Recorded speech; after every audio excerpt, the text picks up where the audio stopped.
salut, 5 pesan Ahok dari penjara untuk Jarot buktikan dia masih peduli pada Jakarta. Sudah lewat seminggu sejak Ahok diputus bersalah dan menghuni rutan Cipinang dan kemudian dipindahkan ke Makobrimob. Seharusnya kalau mau, Ahok tak usah pedulikan lagi Jakarta. Toh setelah bebas nanti, dirinya tak lagi berstatus sebagai gubernur. Lagi pula jabatan gubernur sudah digantikan Jarot selaku pelaksana tugas.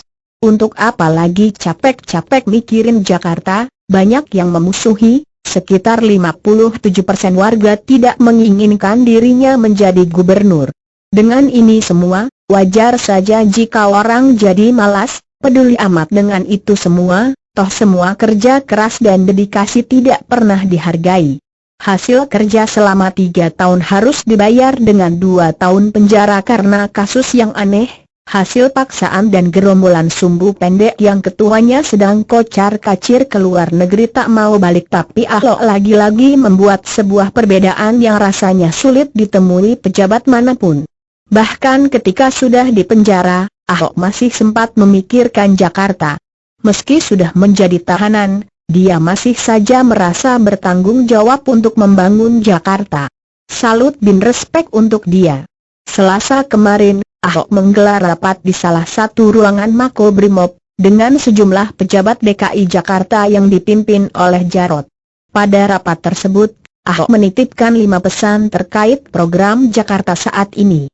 Yang pertama adalah pembangunan cagar budaya Mbah Priuk. Ahok dulu pernah berjanji untuk membangun kompleks makam Mbah Pruit menjadi lebih bagus untuk dikunjungi, kala mengunjungi dan bertemu dengan Habib Sting. Ahok berpesan pada Jarot agar janjinya itu ditunaikan sebelum Oktober 2017. Yang kedua adalah program bedah rumah yang sudah direalisasikan beberapa waktu lalu. Ahok ingin agar Jarot merealisasikan program bedah rumah dengan terus memberikan pelatihan bagi pasukan pelangi, yaitu pasukan gabungan yang terdiri pasukan Oranye, PPSU, pasukan kuning, Bima Marga, dan pasukan biru, Dinas Tata Air. Sebetulnya, bedah rumah ini urusannya pasukan merah yang baru akan dibentuk. Namun dalam realisasinya dibangun dengan bantuan pasukan yang lain. Yang ketiga adalah seragam untuk pengelola RPTRA, yang nantinya akan menjadi pasukan sendiri bernama pasukan Pink.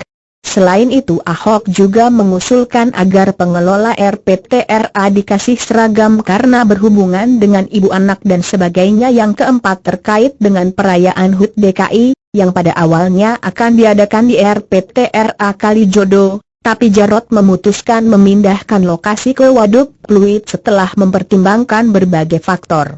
Selain itu Jarot mengemukakan alasan lain, yaitu karena di Kalijodo rumput baru saja ditanam, sehingga takut rusak. Kemudian tempat parkir tidak begitu memadai, sehingga dikhawatirkan akan menyebabkan kemacetan. Pesan terakhir untuk Jarot adalah Ahok meminta Jarot pindah ke rumah dinas. Beberapa waktu lalu Ahok sempat meminta agar Jarot segera pindah ke rumah dinas Gubernur DKI Jakarta di dekat Taman Suropati selama menjabat PLT Gubernur DKI, agar koordinasi dan kerjanya lebih maksimal daripada di rumah dinas Wakil Gubernur di Kuningan. Dan menindaklanjuti permintaan Ahok, Jarot pun menyanggupi dan sudah pindah ke rumah dinas. Ahok didemo habis-habisan, dihujat, dihina dan tidak diinginkan oleh sebagian warga Jakarta. Tapi dia tetap masih memikirkan Jakarta tanpa mempedulikan mereka yang membencinya. Kurang baik apa Pak Ahok?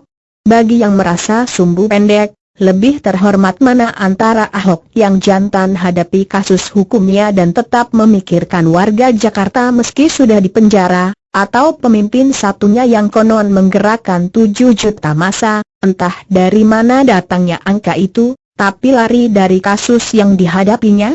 Melarikan diri dengan alasan kriminalisasi dan rekayasa, Ahok juga sama juga tuh.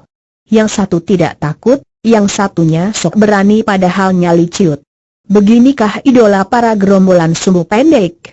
Sungguh lucu. Apa yang dilakukan oleh Ahok ini semakin membuka mata kita akan pemimpin seperti apa Ahok ini. Memang Pak Ahok tidak henti-hentinya membuat kekaguman pada orang. Bahkan meski di penjara pun, dia tetap bisa menunjukkan nilai-nilai kepemimpinan yang saat ini sulit diterapkan kebanyakan pejabat, apalagi pejabat yang kerjanya cuma urusi perut dan kepentingannya. Bukan hanya saat menjabat, saat di penjara, dia tetap bisa membuat kita terpukau meski gerak dan kerjanya bisa dikatakan terhenti. Memang benar apa yang dikatakan beberapa orang bahwa berlian tetaplah berlian. Meski dilempar ke tempat sampah atau lumpur, berlian tidak akan berkurang nilainya. Berlian adalah berlian dimanapun itu berada. Pak Ahok adalah salah satu contohnya. Hasil kerja dan proses kehidupan yang dijalaninya telah secara tidak langsung memoles dirinya menjadi berlian. Tidak heran jika saat bebas nanti, Pak Ahok akan semakin menunjukkan kilaunya sebagai berlian. Bagaimana menurut Anda?